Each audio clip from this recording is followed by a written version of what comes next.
भारतीय समाज में नज़र लगना और लगाना एक बहुप्रचलित शब्द है। लगभग प्रत्येक परिवार में नज़र दोष निवारण के उपाय किए जाते हैं।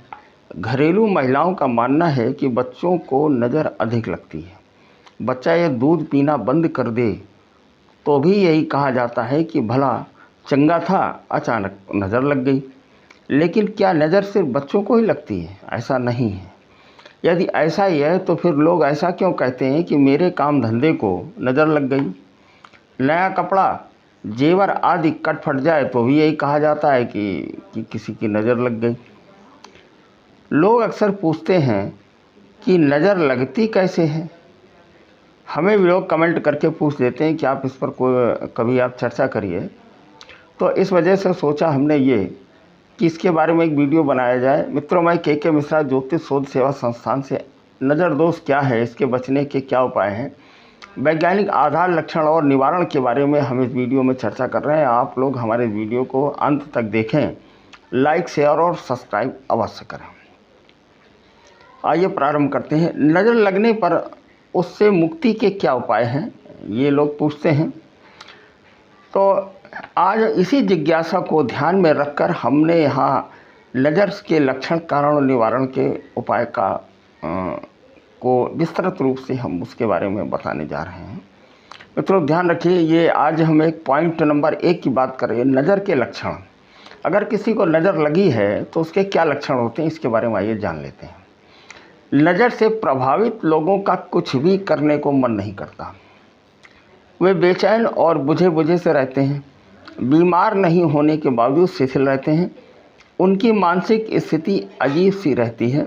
उनके मन में अजीब अजीब से विचार आते रहते हैं। वे खाने के प्रति अनिच्छा जाहिर करते हैं। बच्चे प्रक्रिया व्यक्त न कर पाने के कारण रोने लगते हैं। कामकाजी लोग काम करना भूल जाते हैं और अनर्गल बातें सोचने लगते हैं। इस स्थिति से बचाव के लिए वे चिकित्सा भी करवाना नहीं चाहते।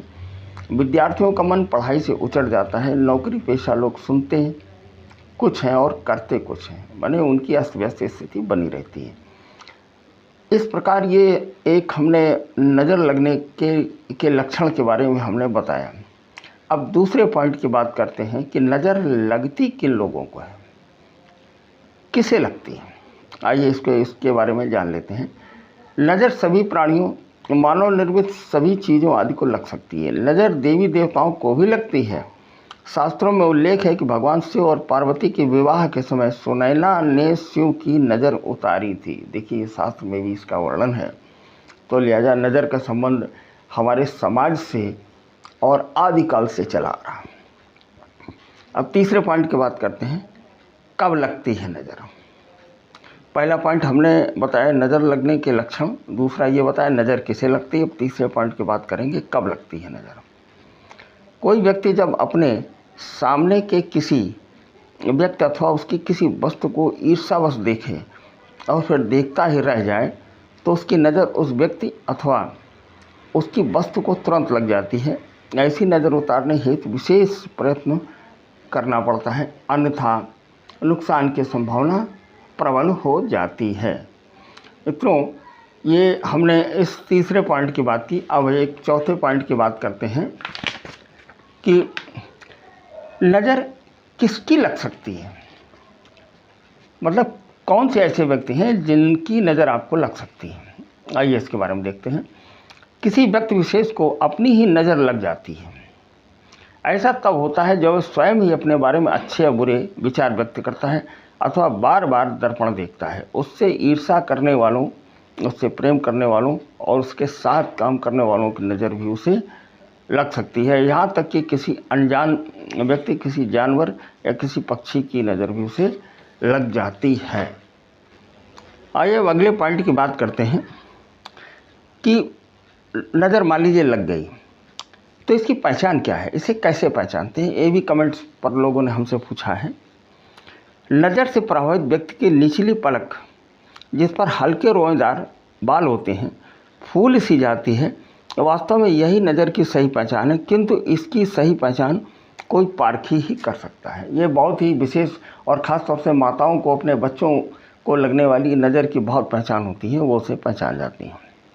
अब एक अगले पॉइंट की बात करते हैं कि नज़र दोष का वैज्ञानिक आधार क्या है। जैसा कि हमने अपने थंबनेल में लिखा है कि नज़र दोष के वैज्ञानिक आधार की हम आज चर्चा करेंगे।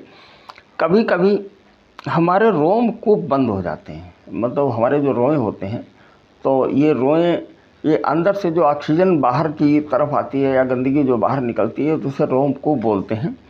ऐसे में हमारा शरीर किसी भी बाहरी क्रिया को ग्रहण करने में स्वयं को असमर्थ पाता है, उसे हवा, सर्दी और गर्मी की अनुभूति नहीं हो पाती। रोमकूपों के बंद होने के फलस्वरूप व्यक्ति के शरीर का भीतरी तापमान भीतर में ही समाहित रहता है और बाहरी तापमान का उस पर प्रभाव नहीं पड़ता, जिससे उसके शरीर में 5 तत्वों का संतुलन बिगड़ने लगता है। जैसा कि आप लोगों को मालूम है कि 5 तत्व से हमारा शरीर बना है और शरीर में आयरन की मात्रा बढ़ जाती है।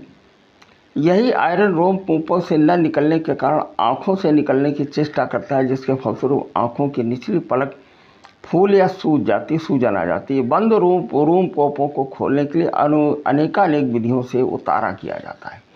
उतारा, अभी हम इसके बारे में बताएंगे उतारा क्या होता है।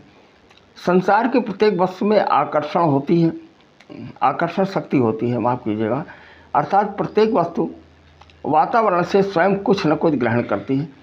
आमतौर पर नज़र उतारने के लिए उन्हीं वस्तुओं का उपयोग किया जाता है जिनकी ग्रहण करने की क्षमता तीव्र होती है। उदाहरण के लिए एक उदाहरण भी जो ले लेता हूँ। किसी पात्र में सरसों का तेल भरकर उसे खुला छोड़ दें तो पाएंगे कि वातावरण को साफ और स्वच्छ होने के बावजूद उस तेल पर अनेकानेक छोटे छोटे कण चिपक जाते हैं। ये कण तेल की आकर्षण शक्ति से प्रभावित होकर चिपकते हैं। तेल की तरह ही नींबू, लाल मिर्च, कपूर, फिटकरी, मोर के पंख, बूंदी के लड्डू तथा ऐसी अन्य अनेकानेक वस्तुओं की को अपनी अपनी आकर्षण शक्ति होती है, जिसका प्रयोग नज़र उतारने में किया जाता है। इस तरह ये जो बातें हमने आपको बताई, ये जो वस्तुएं हमने बताई, इससे स्पष्ट हो जाता है कि नज़र उतारने का वैज्ञानिक आधार भी है।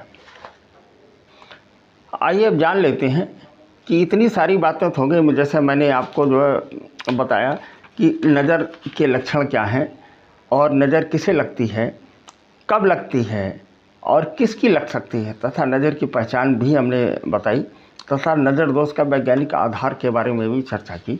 मित्रों, अब बात करते हैं कि नज़र माने ऊपरी हवा, माने निगेटिव एनर्जी, बचाव के कुछ ऐसे अनुभूत उपाय हम बता रहे हैं जिन्हें आप लोग करेंगे तो इससे लाभ होगा।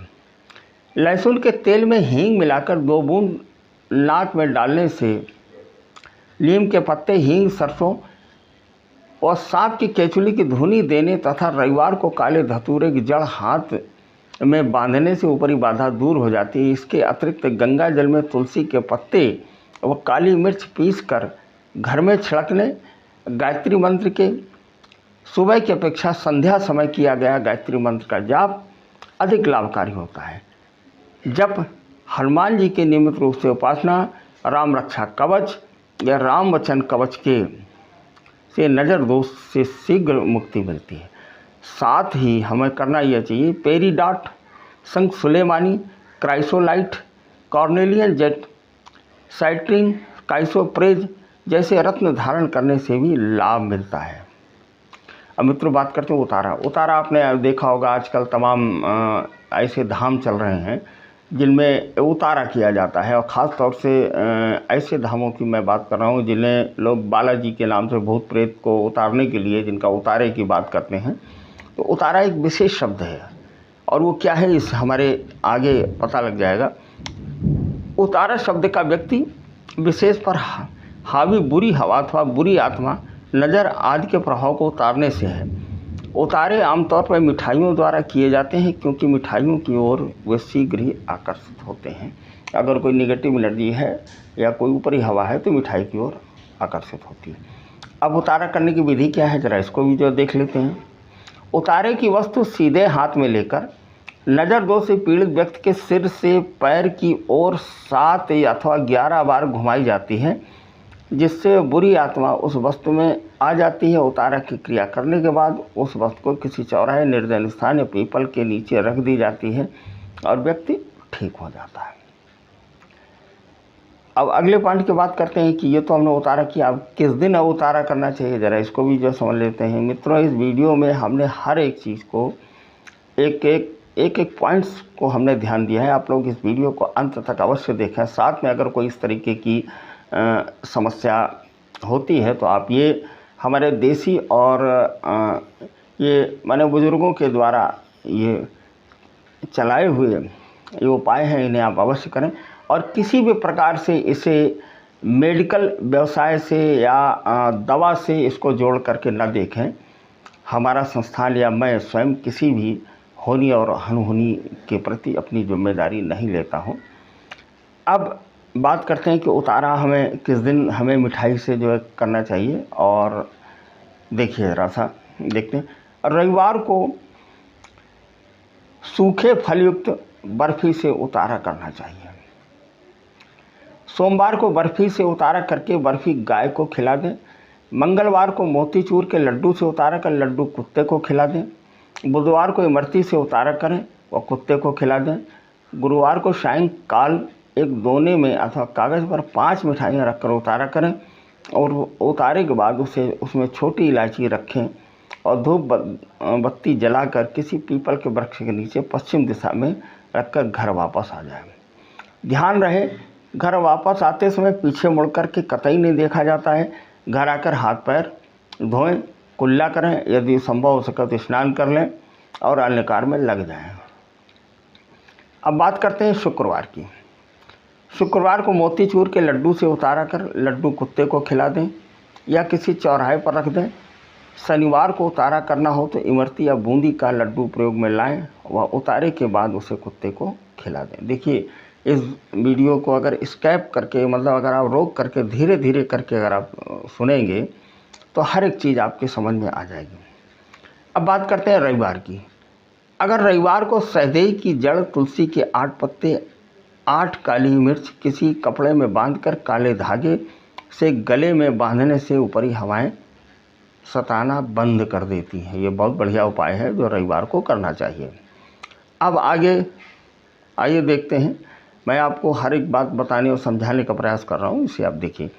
नज़र उतारना अथवा उतारा आदि करने के लिए कपूर, बूंदी का लड्डू, इमरती बर्फ़ी, कड़वे तेल की रुई की बाती, जायफल, उबले चावल, बूरा शक्कर, राई, नमक, काली सरसों, पीली सरसों, मेहंदी, काले तिल, सिंदूर, रोली हनुमान जी को चढ़ाएं और जाने वाले सिंदूर, नींबू, उबले अंडे, गुग्गुल, शराब, दही, फल, फूल, मिठाइयों, लाल मिर्च, झाड़ू, मोरछाल, लौंग, नीम के पत्तों की धुनी आदि का प्रयोग करें। ये किया जाता है।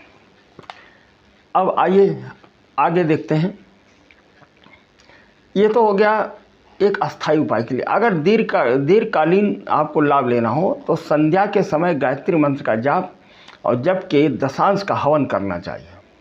हनुमान जी की नियमित रूप से उपासना, भगवान शिव की उपासना व मूल मंत्र का जप, महामृत्युंजय का जप, माँ दुर्गा और माँ काली की उपासना, स्नान के पश्चात तांबे के लोटे से सूर्य को जल व अर्घ्य दें।